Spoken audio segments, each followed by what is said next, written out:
and comparing it to your own, which may not be the same. And so then there's the confusion of this idea of I'm not intuitive, even though we know that we are, because we sense things, we feel things, we're experiencing things that are different. Yet what happens is because of our human nature of comparison and noticing what other people are doing rather than what's actually happening for us. Is that something you experience too, Adrien? Not to a huge degree. When people do the comparison thing, they're usually not comparing to like their sisters or the next door neighbor. They're comparing to see that psychic that's making all that money, right? That psychic that's on television. I don't have that gift. And so then therefore they diminish their own gifts. And so it's really about going, there's levels to it. We all start somewhere. Yeah, we definitely do start somewhere. I appreciate that clarification of how you perceive it, because that's what I was thinking, is that competition of like, or that idea of the level that of intuitive gifts that we have. Because I know we all have different ways that we receive, right, too. And so some of us may be receiving the future. Some of us may be receiving about somebody, maybe information in their body or information about their spiritual nature, information in those different ways, which is different than others. So maybe we could dive into that too, of how there are the differences in our unique gifts as our intuitive self. Yeah, there's differences for everybody. Like I said before, I teach a class, and right now we just started the Heart and Soul Healers course for 2026. And it's really interesting. I got really excited yesterday when I was working with one of my students, because I was like, she has the gift of sight. Yeah. Like, you see things, like that is your gift. Like, they will transform.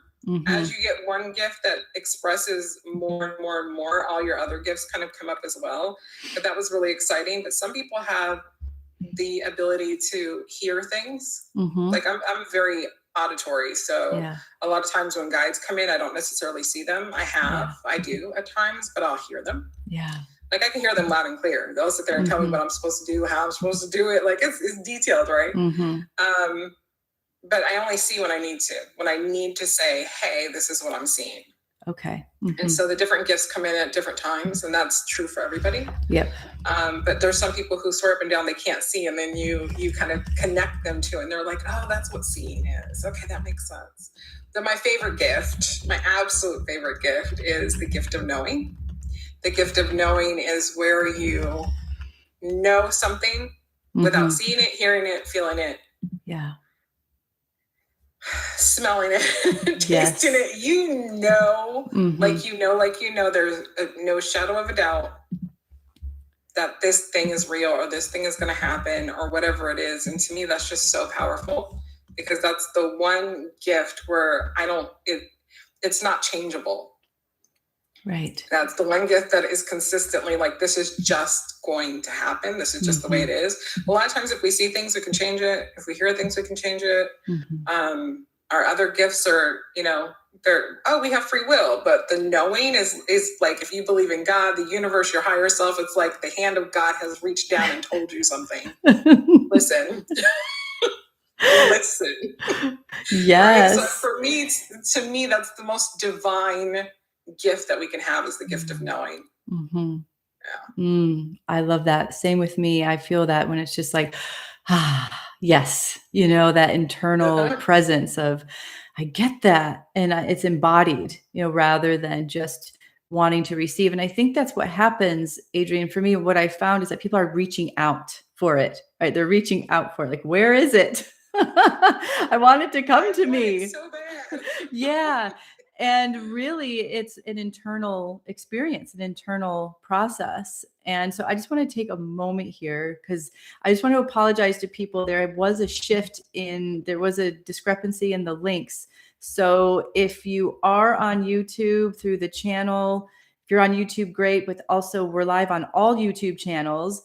And if you go to Awaken Soul on YouTube and you go to the live, you'll catch the whole thing. Right now, it looks like it's streaming strangely through one of the links. So just letting you know that.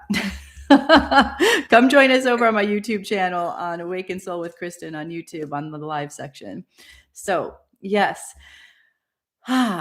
And I love that too. I love it when people discover, oh, wait, right. Yeah, I receive by the tingles in my body, or I receive by the seeing or the knowing, because that's what I've experienced too, is people are like, oh, but I want to do it this way. And they're like looking at me and going, how do you have all of them? And I only have, I only can do it this way. And I'm like, I don't know. It's just who I am. It's just what my system is doing. And I don't. And I think that's the acceptance too. Is the big piece, is accepting how it is that we're receiving now, and that maybe others develop over time. The more that you get embodied with the way that you do receive now, and accept that, and start working with it, and trusting it, and saying yes to it as it's happening. And so, how do we actually start to cultivate our intuitive gifts? For me, I actually help people attune to their gifts. So it's like one day they're just kind of open, which can be scary for a lot of people. Yeah. And so for people who really want to open up their gifts, it's really great to work with a mentor. Yeah. It's great to get instructions and directions and follow those instructions and directions. Yes. Some people, they open it up immediately and they do it by themselves and they feel like they're going crazy. Yeah. They start hearing people in the middle of the night. Things start to wake them up. I mean, just crazy stuff starts to happen. So it's better to do it with somebody who can help you kind of hone that in, and it's not something coming in and disturbing your boundaries, right? So it's a really good idea to either start really slow with like books and tapes that kind of go, okay, let's do meditation first, and then let's go into this and do this exercise, versus trying to open it all at once. So that's, to me, the best way to do it is mentorship. But you have a live audience, and I'm wondering how many of them know that they're intuitive and how many think they're not. Yes, let's ask that question, because I know we get that a lot, people. And how are you feeling about that? Yeah, about your placement. Yeah, that's a good question. Because a lot of times people are like, oh, I'm not happy with where I'm at, or feel like I should be able to do more, or it's intense, I think with that one, the mediumship is the one that scares people the most. Somebody said, I'm not sure how to build on my gifts. Okay, that's really interesting. That's a great question. question. Mediumship, when people come to me who are mediums, and they were when they were children and they shut it down, they're terrified as adults. And movies have not helped at all. Can I just no. Yeah, you can. Okay. Please do. That's the truth. Listen, this is the reality, is that we watch movies and they're so freaking real. They look real, they feel real, they put the music to it, so it gets us to feel while we're watching it, and we think it's real. Yep. And then we think all the scary things that happen in the movies is real life. And it's not. Right. And I think what makes it even harder is, like, when I was young, things looked really fake. Right? They just look fake. And so like, once the movie is off, it was just a movie. Now they actually do research. They'll like hire a medium to get it as accurate as they can, and then throw some fake stuff on top of that. Right. And then you don't know the difference between reality and it's confusing. So I get it now. Like, I understand why people are so terrified, even though I think everybody knows what mediumship is at this point.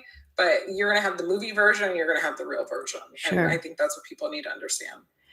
Yeah, I think that's great. Yeah, so we have some comments here. And yeah, I'm not sure how to build on my gifts. I love that comment, because that's always the question. And just like Adrien was saying earlier, having a mentor, like you, or like someone like me, or someone else who teaches about intuition and teaches how to connect with yourself and your gifts is huge, because then it's not a shot in the dark. It's not guessing. It's not getting frustrated. I mean, yeah, you can get frustrated sometimes in the process, no matter what's going on, but still, it's an opportunity to get a process that is personal to you too. Maybe a process that supports you, seeing exactly where you're at, and then saying, okay, what's happening here, and how can you be supported in that experience? And let's see. Wow. Okay. Yeah. I'm intuitive, psychic, claircognizant, clairvoyant, clairsentient. Yeah. You're right in there. You've got it all. All the gifts going on. Yeah. So I'm intuitive, more and more intuitive as life unfolds. That's a beautiful statement right there too, because that's what happens. Yeah. Especially when you start to, I have hits when I feel intuitive, but mostly not sure to trust it. So I feel this is always a big topic, Adrien, and maybe it is with you too, is the whole trust piece of how to actually trust and say yes to what we're experiencing, what's coming through, and applying it. Mm-hmm. I think that's where the mentor comes in. Mm-hmm, because indeed. if you don't have trust with your gifts, you don't have trust around a lot of areas. You don't have trust in love. You probably don't have trust with money. You probably don't have trust that you're going to be taken care of by the universe. There's a lot of trust issues there, right? It's not just in one area. And so we have to then deal with the issue of trust so that you can trust yourself. And it's really interesting too, because a lot of times we're being taught where people are teaching trust the divine, trust the universe, trust God, trust this thing. And most people are like, but bad things still happen when I trust this thing. And so we have to learn how to trust ourselves so that we can trust the outside force, right? So we can trust people. Like if I trust myself to be healed enough, or I trust myself enough to be aware, then I'm going to start trusting people. I know who to trust and I know who not to trust. The same thing happens with your guides. Like if you're trusting yourself on the inside, you're going to trust the information that you're getting. If you start to trust some aspect of yourself and whatever that is that you don't trust, you heal, all of a sudden it becomes so much easier to trust what we feel as the outside forces. And so really it's about trust, learning how to trust in yourself and healing yourself enough to get there. Yeah. And it's also like a muscle. It's practicing. It's going, okay, if I'm receiving this and it's coming through and you recognize it as a consistent thing that's coming through, right? It's happening consistently. Like what I'm saying by consistent is how you're receiving is consistent, right? If it's a nudge, if it's a dream, if it's a vision, if you hear it and you're like, wow, then maybe going, okay, well, if this is a consistent thing that's happening, how about I just try it out? How about I try it out since it's different than my everyday life and this is something new coming in? If I try it out, let's see what happens. And then it's like, that's what I did because I didn't have a mentor. Things were just happening. It was all of a sudden everything just started to wake up for me even more in my early 20s. And it was like, okay, I'm seeing this, I'm hearing that, I'm noticing that. Oh my goodness, it's coming from all these directions. Then maybe something's showing me something. And Can I ask you a question? Yeah. How long have you been doing this?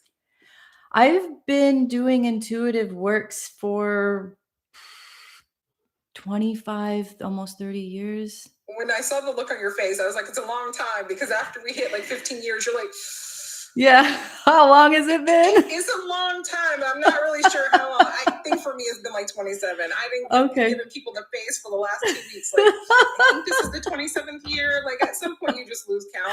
Yeah. But I figured it was a long time when you said, I didn't have a mentor. And I'm like, yeah, back in the day, we didn't. Yeah. We had books, maybe. Yeah, we had definitely had books, but it was like, it was just, for me, it just started happening. I mean, like you were talking about as a little kid, it was there. And then, things happened. But then in my late teens and early 20s, it was just like, this is who you're here to be. Let's go. It all just started coming on.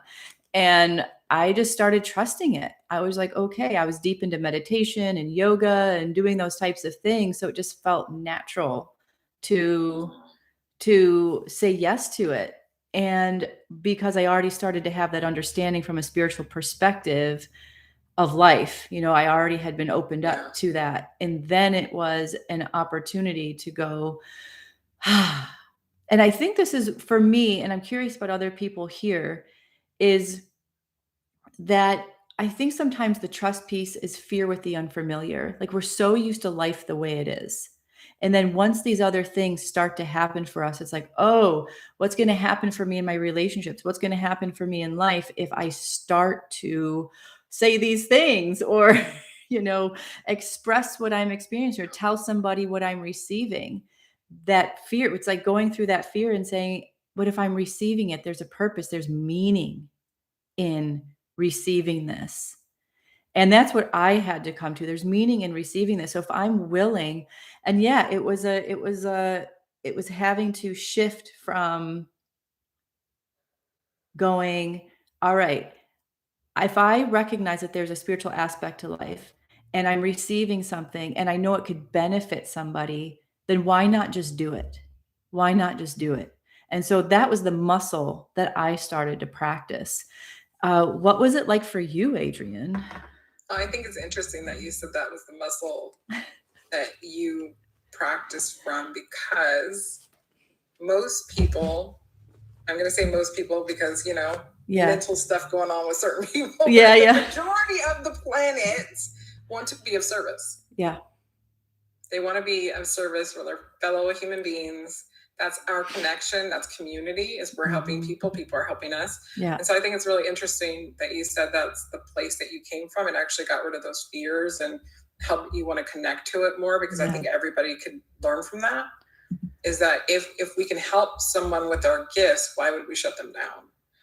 And it actually reminds me of, you know, I started back in the 90s. So back then, not everybody was into this. Yeah. Like now it feels like everybody's into it. Everybody and mom are into this. People with babies are into this at 2 years old, okay? But back then, it was like when you got into this world, if you didn't have a very specific community around it, this was very scary. And I remember having somebody, I don't remember when it was, but I had somebody who was basically like, how do you know you're not talking to demons? Because that was a conversation in the 90s, right? You're speaking to the devil. Is this devil worship, right? Yeah. And so somebody had asked me, like, how do you know that it's not? Yeah. How do you know it's not when you went to church? How do you know it's not when you pray? How do you know? Yeah. And so my answer was, you know, my gift has actually saved lives. Yes. And if the devil is saving lives, then I'm working with the devil. Right. It's that simple. So it was really about, for me, it's like, how do you know that this is good? Is because I'm helping people, because that is my desire. That's what I want. And that's the outcome that I'm getting. Yes. So I just find that really interesting. Like your story is, I think it's just, that's profound way to put it, is that's what got you out of your fear. Because I think everybody can come from that place now. Yay. Thank you. And so did you, and how beautiful that is. And that's the strength of our conviction, you know, and devotion to life. For me, it was really life affirming than, because maybe you can experience, maybe you experience this too. Others on the call, maybe you experience this too. Like not listening to it or not letting myself have a relationship with it felt altar to life.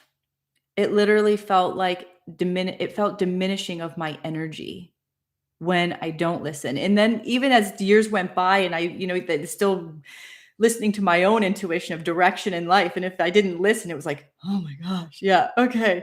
I really need to listen to that voice because these are the results or consequences if I don't, right? Not that it's a bad thing, that it's, you know, it's like, but it was like, they're always learning situations. I always see everything as a learning opportunity. So when I didn't, it was like, oh, and this happened. Okay, great. What do I need to learn here? Yeah. And though it was like, wow, what could life be? What will life be when I listen? Because when I do listen, it's amazing, right? You know, I tested it because I've been doing this since I was so young. Yeah. See, now I'm like, I'm too old to test it. I don't care. Like, I'm just listening. That's just where I'm at. Exactly. Like, I can't be testing the waters out here no more, right? So back in the day, when you're young and you think you know everything, you're kind of led by fear sometimes, okay? Yep. So I'll never forget. I'm driving. I'm on a 6-hour drive, and I'm 2 hours from where I need to be. Yeah. And somebody speaks to me, like I'm literally driving on my way to Los Angeles on this huge mountain. And I hear somebody speak to me in the back. And I literally like jumped and looked back there and looked in my rearview mirror. I'm like, okay, nobody's back there, but I just heard a voice. So what is this? What do you want from me? And they were like, don't go where you're going. You won't like it. And I was like, well, I don't know where else to go. And I literally heard Scientology. Well, fear. Right. So literally just like the week before this happens, my best friend at the time was talking about Scientology, how scary it is. And it's a cult. You should never go there. Like all the bad stuff. Right. Yeah. So the moment I hear this, I'm like, I can't do that. No, I can't do that. I'm not going. I'm not going. Yeah. And so my guys try to warn me one more time. Uh-huh. And at that moment, I knew I wasn't going to listen. My guys tried, but I knew I wasn't going to listen. So I'm moving from one place to the other. And one of my clients was like, you can come stay with me for a couple of days while you find a place. Uh-huh. And I'm like, cool. So I get there. The first thing that happens to me, I kid you not, we're on our separate couches, deep in conversation. And I don't know how in the world this happened or how I saw this, but we both saw something black, like fly out of the ceiling onto the ground and disappear. We both witnessed the same thing. Wow. So we're like, okay, that can't be a good omen. So we're getting up and we're looking around, seeing if there's anything. We don't see anything. And we're like, maybe we should go to bed because that just can't be a good sign. And all of a sudden we see like a black mouse. I didn't even know they existed. Wow. Black mice. How did it come from the ceiling? Like, I don't understand none of it makes sense. So we went to bed. We were like, this is not good. Let's go to bed. Mm-hmm. So I wake up.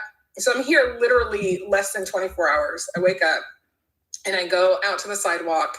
And I'm seeing this woman cross the street. And then all of a sudden I hear a noise and I see what looks like a basket of clothes in the air. And I realize she's been hit by a car. Oh, wow.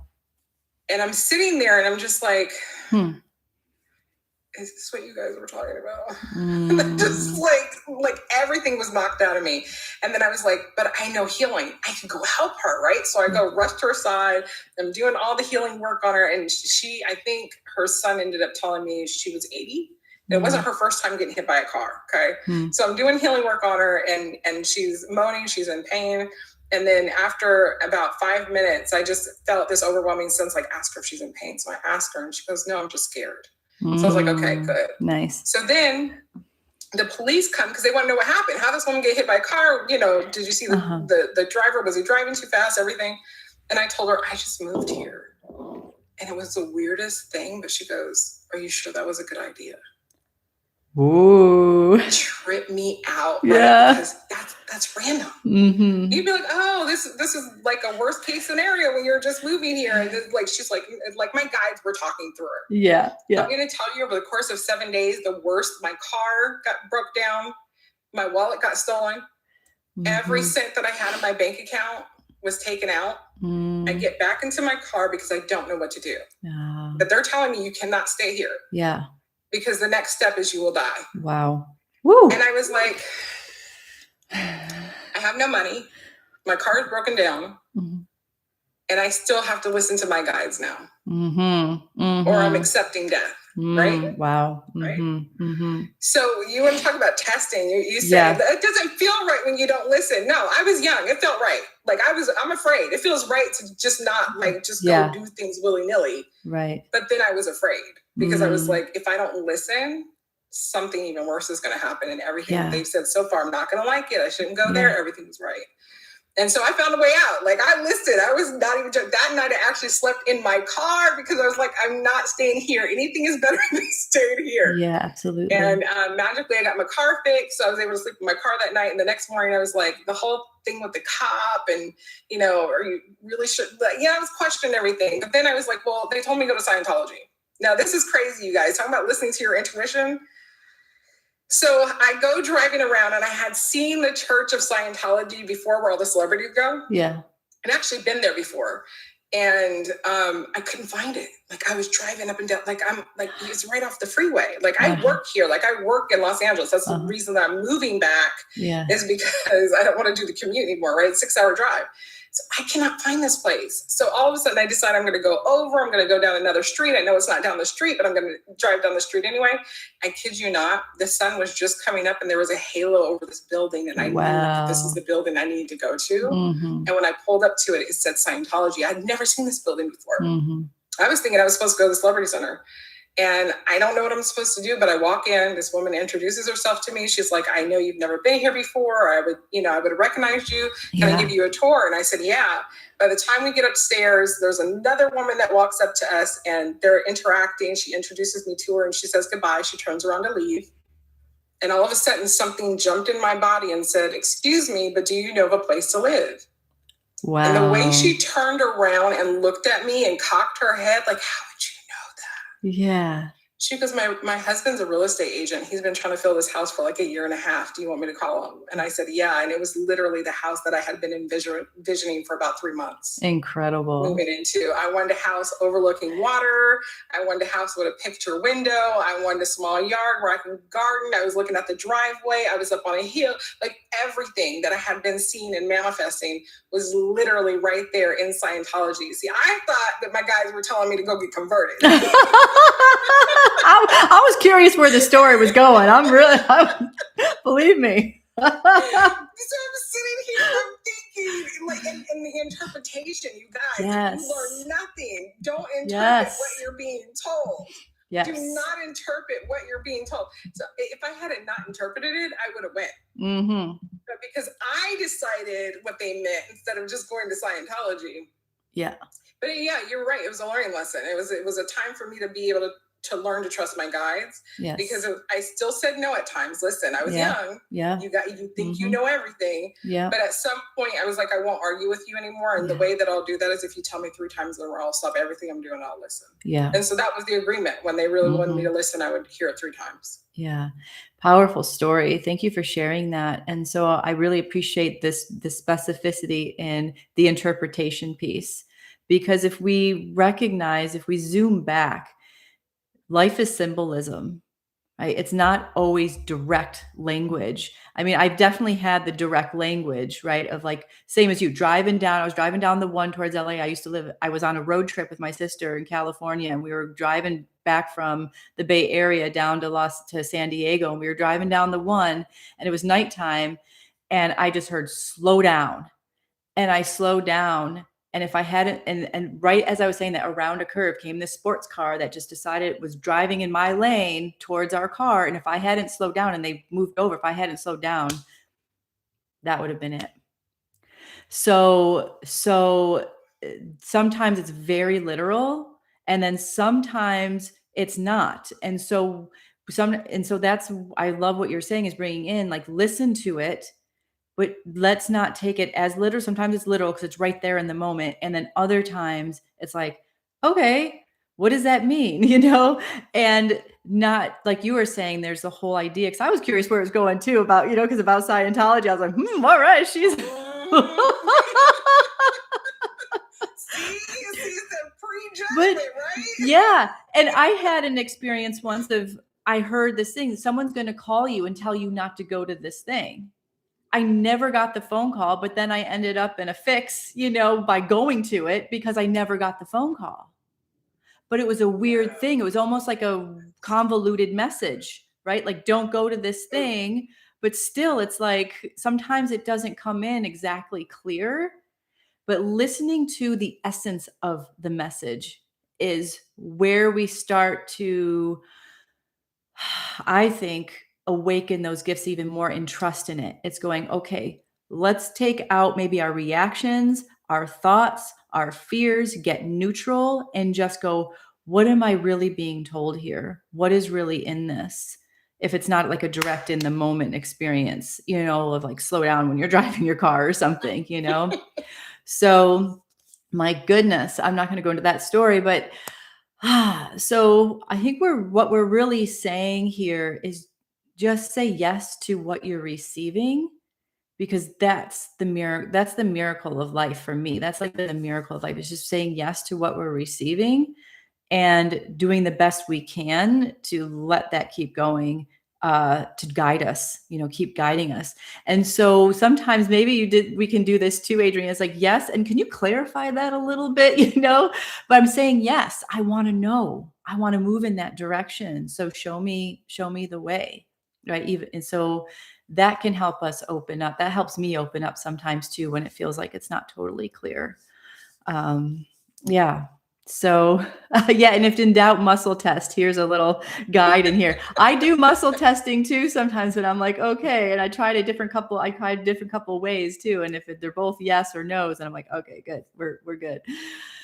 I tend to listen very quickly now. So even if it's, I think and thankfully I haven't had anything like this happen, but I think what I've been thinking about lately is people who talk about you know, I had a feeling not to go on the vacation. I had a feeling not to get on the plane right before, you know, I was supposed to get on the plane. And in those moments, you would have the most doubt. Like I spent money on a plane ticket. You start going through the list of everything that you did to get to this point, and then to turn around and decide, you know what I mean? It's like, why does that matter? Like, why do we put such importance on that? Like, if I were getting ready to get on a plane and my guide said, do not get on that plane, would I listen? I'm like, absolutely yes. The money is no longer important. The time that it took to get on the plane is no longer important. Maybe it's the fact that I need to stay there a little bit longer, and I'm going to get another plane and they're going to give me a first class ticket. Who knows, right? But it's like, why do I have to know the answer to listen?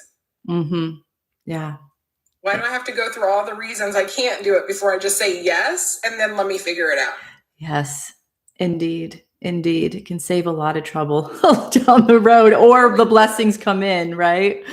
And I think that can be the challenge too when we're with people. Like when I'm with my son, right? He's almost 11, and I'll be saying, I'll just derail us because I got guidance. He's like, what are you doing? Like, what are you? It's like, so sometimes we just have to tell other people like, hey, listen, this is what's happening. My intuition is 100%.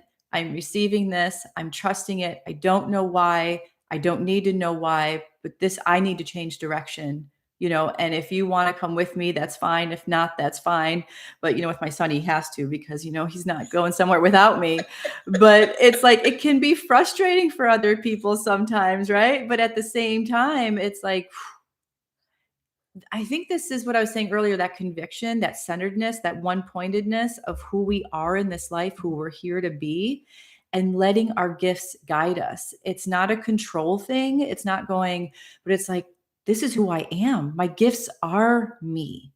Yeah. And life isn't logical. It's not always linear, right? So. And it's not a control thing, because you have to give it complete control. Exactly. To say yes. That's the crazy part. You have to give it literally complete control to say yes when you have an unseen force telling you not to do something. And then I think about, you know, what we've overcome, because again, it's not as crazy now as it would have been, you know, 20 something odd years ago. But could you imagine that you're going to tell your family or your friends, let's not do something because my higher self is speaking? I know. Because God is speaking to me, right? They would want to throw you in a mental hospital back then. And I actually met somebody that happened to. Her husband is the one who put her there. So I'm sitting there going, we're so fortunate to be, most of us, in this reality where you can say this and they're not going to put you away. So you have to get rid of your own discomfort about saying that. And you need to be okay with it, even if everybody else isn't, and watch what happens. Because when it's accurate, people start to trust you. You know, I'll never forget one of my roommate. I don't know what was going on with him. I still talk to him to this day, but it was over 20 something odd years ago. And we all lived in a retreat because we were all healers and we bring our clients up and stuff. And he said he was going to Mexico. So when he gave me a hug to say goodbye, I was like, be careful. I feel like there's going to be an earthquake. And he's like, he got upset with me, and I don't really remember why. Like, oh, you're trying to keep me from going, or it was something like along those lines. And I'm like, what? Okay, you're delusional, whatever. So it didn't matter. I'm like, still be careful, right? Because I got to keep that conviction, because that's what I got when I touched you. I felt this thing. So it was the craziest thing, because when he was gone, me and my other roommate, because there was like 4 of us that lived there, she's in my room and we're talking, and he's in Mexico. We're in California. And we hear somebody open the door, shut the door, walk, and we hear the footsteps, because we kept everything unlocked because it was a whole community around there. And he comes in. Wow. Like he walks in and he peeks in on us, and he's wearing all white, and then he vanishes. Whoa. And I was like, did you see that? And she goes, yeah. I said, what did you see? You say it first, because I don't want you to just be like, oh, I saw what you saw. I was like, what did you really see? And she told me, and I was like, and he was all white, right? And she goes, yeah. Like crazy. Like, what does that mean?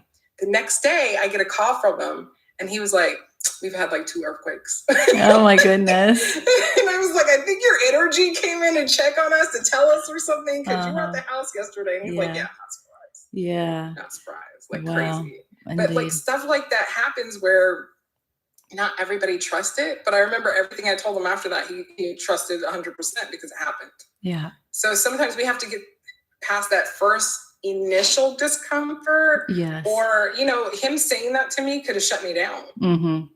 Him getting upset with me for telling him this could have literally shut me down. I'm like, I'm not sharing anything anymore. And when he came back, I was like, see, told you.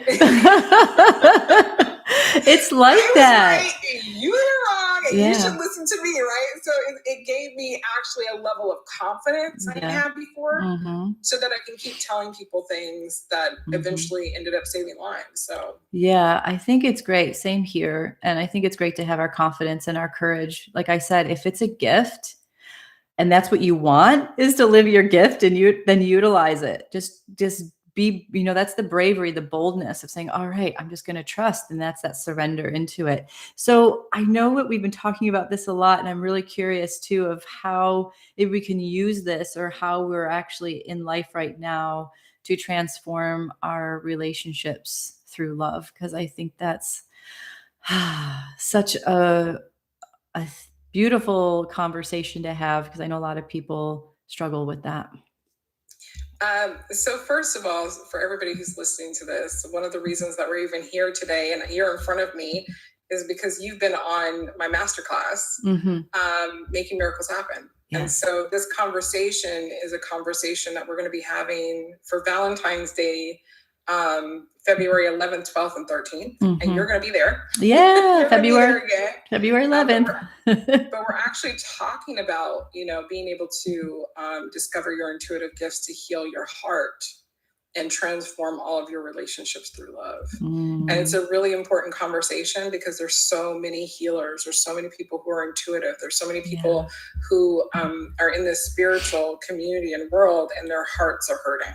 And it's not just about romance, right? It's about all of your relationships through love. Yeah. And I think, to be completely honest, I think us as a spiritual community, we tend to be more sensitive. We don't necessarily have that thick skin. Yeah. Like, it's thick enough, but in some areas it's not. Yeah. And so we get really sensitive when it comes to our heart. Like, we don't want to experience that pain again. Yeah. We have pain from our parents. We have pain from past relationships. We have pain from people not believing us when we say we're intuitive, right? Yeah. And so that leads to a broken heart. It leads to not trusting ourselves. We doubt ourselves. We're not trusting the people in our lives. We keep attracting people we can't trust. And I think, as far as like this conversation goes, because there's so many answers to this question, but I think as far as our conversation goes, if we learn to trust our voice, our inner knowing, if we learn to trust these things, we start to transform our relationship. Like I said, when I told him, when I said it could have shut me down when he responded to me the way he did. Yeah. I transformed that relationship because I decided to have confidence afterwards. I decided how I was going to react to that. Yeah.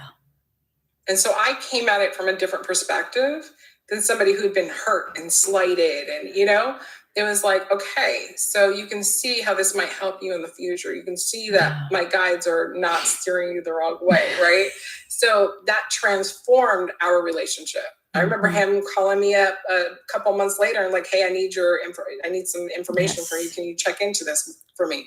So all of our relationships can be transformed by the way that we are coming across, the way that we're behaving, the way that we're interacting with the world.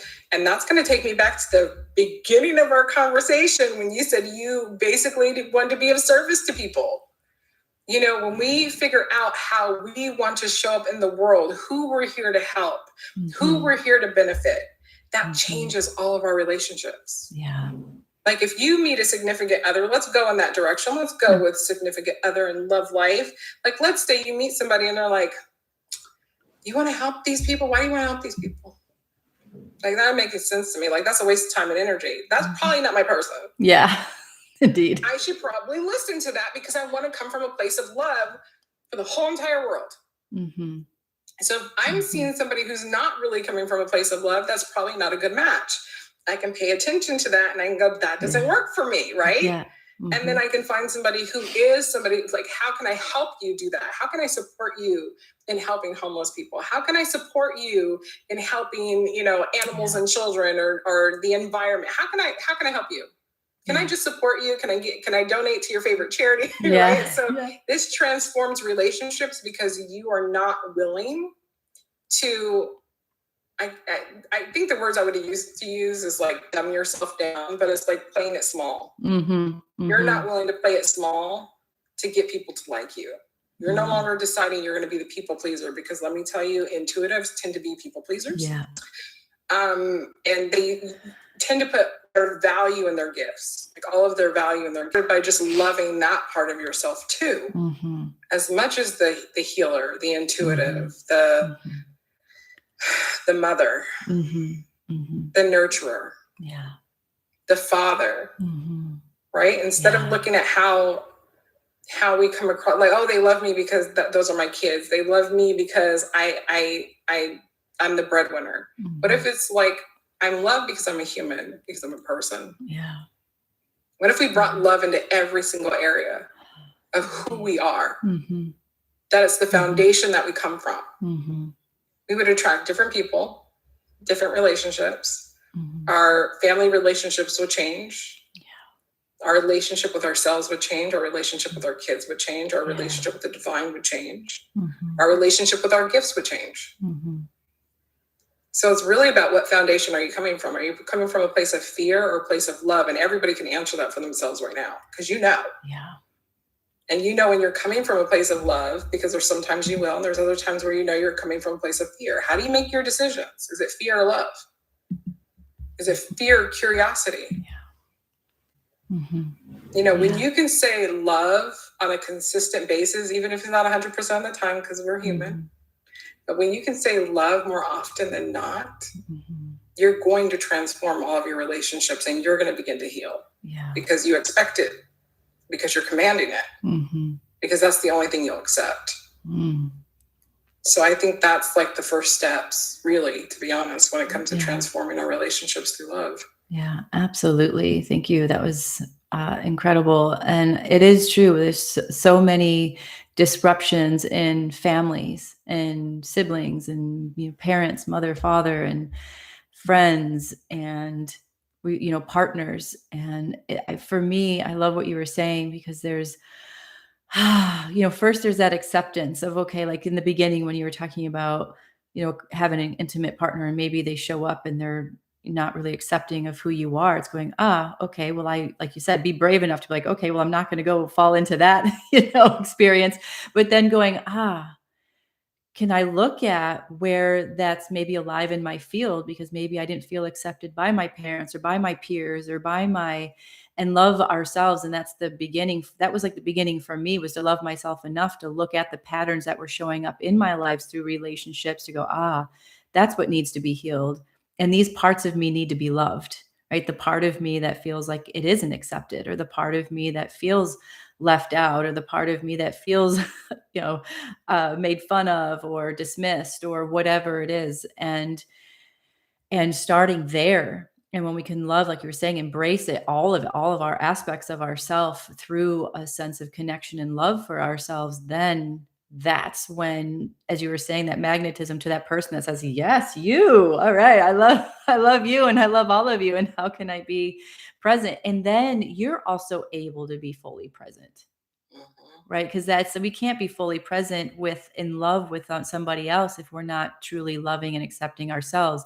We kind of think maybe we're fully loving somebody else, but like you said, it's that people pleasing, or it's that's how we love. So it's really a profound, you name so many layers and levels there, and it's so profound, love. So, and I want to bring more awareness and energy to, my belief system when it comes to the whole self-love thing, is that it's very few people that I can say that really don't love themselves.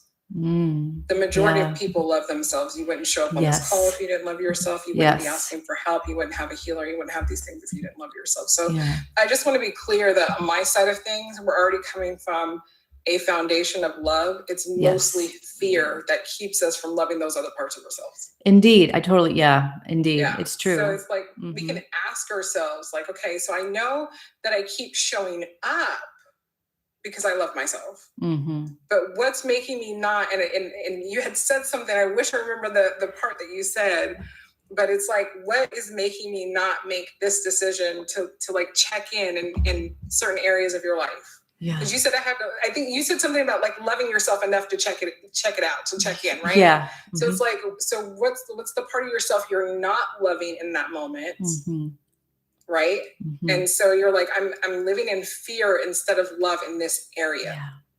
Not that you don't love yourself, but where are you coming from fear instead of love? And I think that alone, just understanding that you already have a foundation, you don't have to learn how to love yourself. Like, you were born knowing how to do that. You were looking in the mirror, like, I'm fine, until somebody told you you wasn't.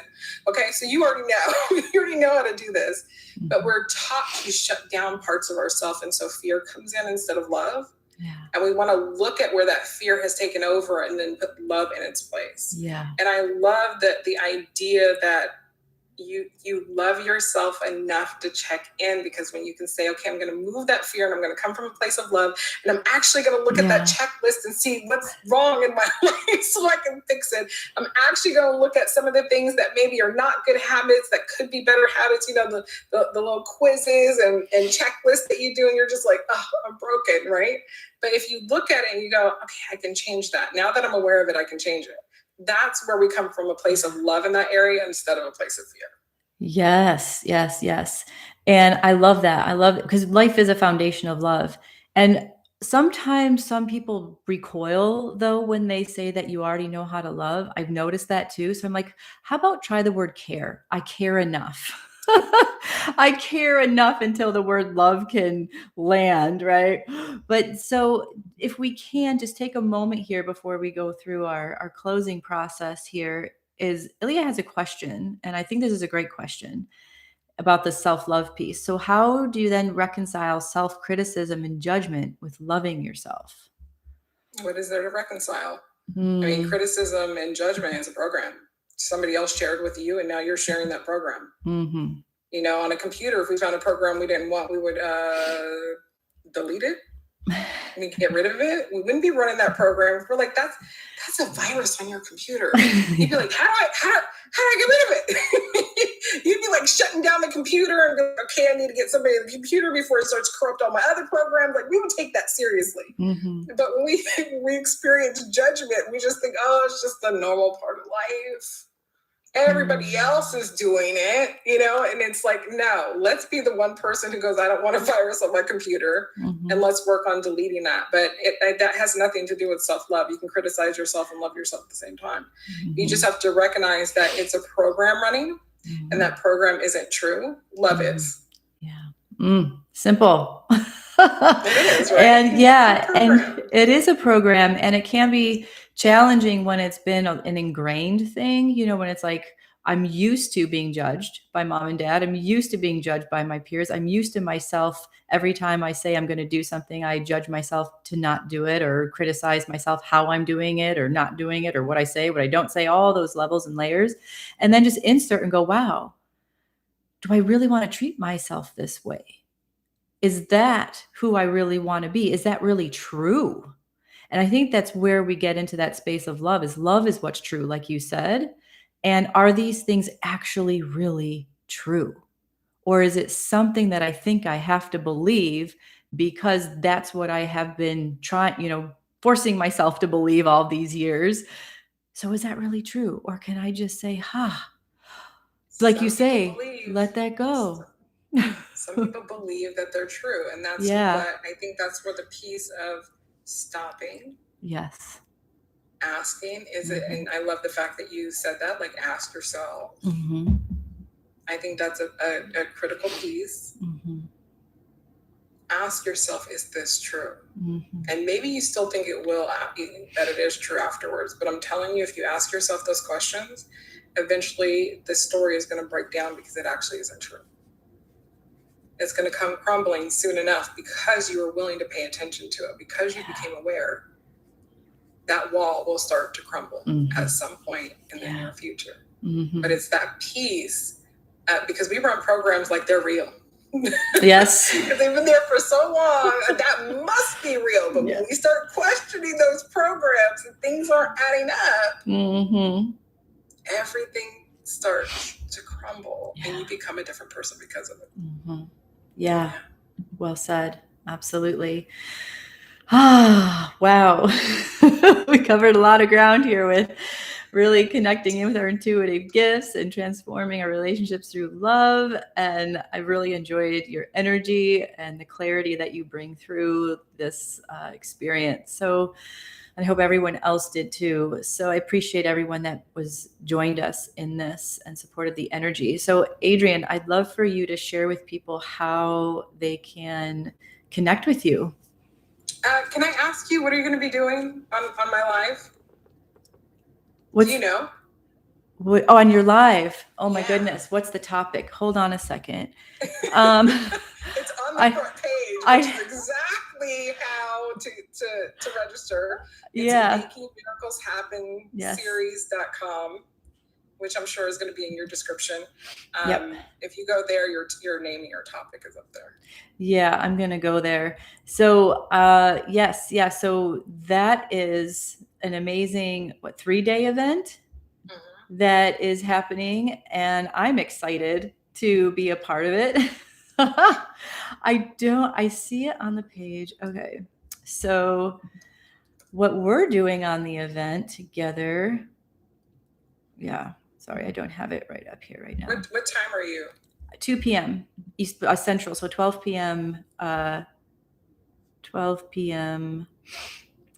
Pacific. 12. Yeah. So let's see. Yeah, let's see. February 11th. So I'm going to be on February 11th. Yeah. Living a soul-led life. Yeah. So living a soul-led life is all about getting into that love and listening to yourself, listening to your inner knowing. So that's interesting. That was perfect for today, wasn't it? Absolutely.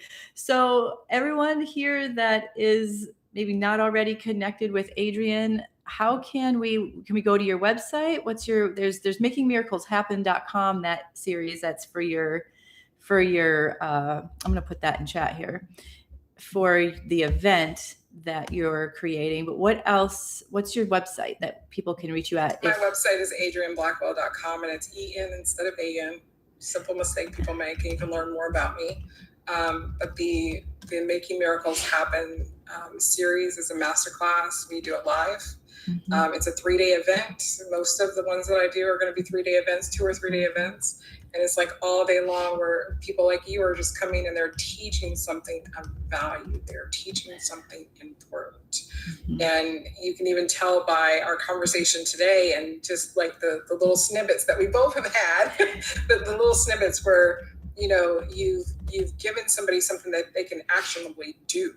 And I can't wait for you to be live again, because it's like we're already leading into this conversation. Like there's going to be more that she's going to share, right? And so you want to get that conversation. You want to be able to hear what she has to say. But there's 27, 28 speakers that are going to be teaching. Yeah. And so it's really important. It's free. But don't let the price tag fool you, because it's priceless information. Yes. A lot of these teachers charge hundreds, if not thousands of dollars to give this information. You can attend free and have your life be altered, changed, because you'll understand the tools to move forward in life. Yeah. And so, Making Miracles Happen series is really important to me because of what it's doing for the world, because that's how I'm of service. Yeah, that's fantastic. And so thank you, Adrien. So please join us for that and Making Miracles Happen. I just love the title. And you're also going to be sharing, you're also going to be on there speaking, having your own spotlight in the series. So join that to receive more of Adrien's wisdom, or you can go to her website, adrienblackwell.com. So thank you, everyone, for being here. And I know it was a different time. We will be together on the podcast again at our regular time, 9 a.m. Pacific and 11 a.m. Central on February. I don't even know. What's the date? I'm like, what dates right now? Calendars. February 18th. So we're going to be together again. And I also have a group opening up called the Guiding Light Sanctuary. It's a weekly mentorship program to support you on your soul-led journey and on your path to be clear and confident in 2026. If you want to check that out, you can go to awakensoul.net. .com always gets me. The awakensoul.net, and check that out. And I appreciate everyone here. I could feel your energy, your presence, your really leaning in and listening to us today. And so thank you again for being here. This replay will be available on the Awaken Soul with Kristen YouTube channel.